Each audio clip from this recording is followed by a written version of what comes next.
Breaking news Khammam ప్రభుత్వ వైద్య కళాశాలలో యాంటీ ర్యాగింగ్ కమిటీ ఇన్ఛార్జే దారుణానికి ఒడిగట్టాడు. ఫస్ట్ ఇయర్ స్టూడెంట్ కు గుండు కొట్టించిన అమానుష ఘటన ఆలస్యంగా వెలుగు చూసింది. ఉమ్మడి వరంగల్ జిల్లాకు చెందిన ఓ స్టూడెంట్ ఎంబీబీఎస్ ఫస్ట్ ఇయర్ లో అడ్మిషన్ పొందాడు. హాస్టల్లో ఉండేందుకు ఈ నెల 12న ఖమ్మం వచ్చాడు. అయితే ట్రెండీగా ఉన్న అతని హెయిర్ స్టైల్ చూసిన తోటి స్టూడెంట్స్ నార్మల్ కటింగ్ చేసుకోవాలంటూ ఫోర్స్ చేశారు.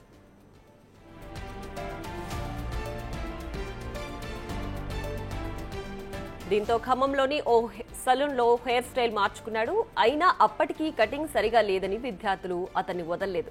విషయం తెలుసుకున్న అసిస్టెంట్ ప్రొఫెసర్ రెహమాన్ సీనియర్లను మందలించాల్సింది పోయి బాధితుడిపైనే మండిపడ్డాడు. విద్యార్థికి తానే స్వయంగా గుండు చేయించాడు. ఈ ఘటన జిల్లా వ్యాప్తంగా హాట్ టాపిక్ గా మారడంతో కాలేజీ ప్రిన్సిపల్ కమిటీ వేసి విచారణకు ఆదేశించారు. బాధితుగా ఉండాల్సిన అసిస్టెంట్ ప్రొఫెసరే దారుణంగా వ్యవహరించిన తీరు సర్వత్రా విమర్శలకు తావిస్తోంది.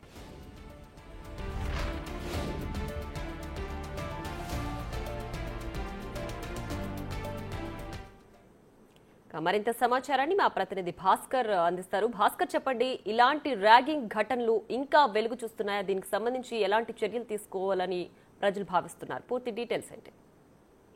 ఇప్పటికే ఖమ్మంలో గత 3 రోజుల క్రితం జరిగినటువంటి ఘటన ఒక్కసారిగా ఖమ్మం మెడికల్ కాలేజీలో ఒక కుదుపు వేసిందని చెప్పుకోవచ్చు. ఫలితంగా చూసుకుంటే మాత్రం 13వ తారీఖున సాయంత్రం వివేక్ అనే ఒక మెడికల్ మొదటి సంవత్సరం చదువుతున్న విద్యార్థిని ఒక్కసారి ఆయన సెలూన్కి వెళ్ళేసి చైనీస్ కటింగ్ ఉన్న చైనీస్ మోడల్ లో కటింగ్ చేసుకున్న నేపథ్యంలో వివేక్ ఒక్కసారిగా ఆయన అంటే ఆయన కటింగ్ సంబంధించిన దానిపై కాస్త తోటి విద్యార్థులు సీనియర్స్ కాస్త అభ్యంతరం తెలపడంతో తర్వాత ఆయన అక్కడ నుంచి వెళ్ళిపోయి మరలా ట్రిమ్మింగ్ చేసుకున్న నేపథ్యం అయితే ఉన్నది. ట్రిమ్మింగ్ చేసుకున్న తర్వాత ఈ విషయాన్ని ఏదైతే మొదటి సెకండ్ ఇయర్ చదువుతున్న మెడికల్ విద్యార్థులు అసిస్టెంట్ ప్రొఫెసర్ కు రెహమాన్ తెలపడంతో ఆయన ఇరువురు అంటే సెకండ్ ఇయర్ విద్యార్థులను మొదటి సంవత్సరం చదువుతున్నటువంటి బాధితుడు వివేక్ ను కూడా పిలిచి మాట్లాడిన నేపథ్యంలో ఒక్కసారిగా ఆగ్రహం వ్యక్తం చేస్తూ తానే బండి మీద ఎక్కించుకొని పోయి ఆయనకి సెలూన్ షాప్ కు తీసుకెళ్లి ఆయనకు గుండు కొట్టిన నేపథ్యం దీనికి సంబంధించి.